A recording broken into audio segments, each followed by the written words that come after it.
Ça fait longtemps qu'on n'a pas parlé d'Epstein Files, non? Tu veux un petit update? Parce que là, avec l'Iran, les municipales, c'est complètement passé à la trappe. Alors en France, il y a du croustillant, j'y viens, j'y viens. Mais d'abord, aux États-Unis. On a appris cette semaine le début de fouilles dans une propriété de Jeffrey Epstein au Nouveau-Mexique. Si on connaît très bien son île, c'est un petit peu moins le cas de ce ranch. Alors que s'est-il vraiment passé là-bas? Et surtout, des jeunes filles y ont-elles été enterrées comme l'avaient révélé certains messages? Ça bouge aussi en Pologne où une enquête a été ouverte ce 11 mars pour ce motif. L'objectif de la justice polonaise, c'est de savoir si des femmes, majeures comme mineures, ont été recrutées en Pologne. Bon, et en France alors? En France, je rappelle que 2 enquêtes ont été ouvertes mi-février, pour les raisons indiquées ici dans le chapeau. Et depuis? Depuis, le sénateur LR Henri Leroy a demandé l'ouverture d'une commission d'enquête au Sénat. Alors, petit rafraîchissement de mémoire au passage, côté Assemblée nationale, cette fois, Yael Braun-Pivet s'était opposée à la création d'une commission d'enquête. Il y a certains macronistes qui ont l'air quand même bien embarrassés avec cette histoire, comme la toute nouvelle ministre de la Culture, Catherine Pégard. Elle a pris une photo à Versailles avec Jeffrey Epstein, Woody Allen et Caroline Lang. Photo prise en juin 2013, soit quand même 5 ans après la première condamnation d'Epstein. Mais alors, pas de chance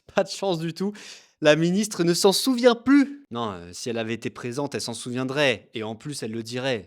C'est certain. Enfin, ça, c'est ce qu'elle a dit aux journalistes du Monde. Si tu veux d'autres vidéos sur les Epstein Files, abonne-toi. Et si tu veux creuser un peu, je t'ai mis toutes les sources dans la description.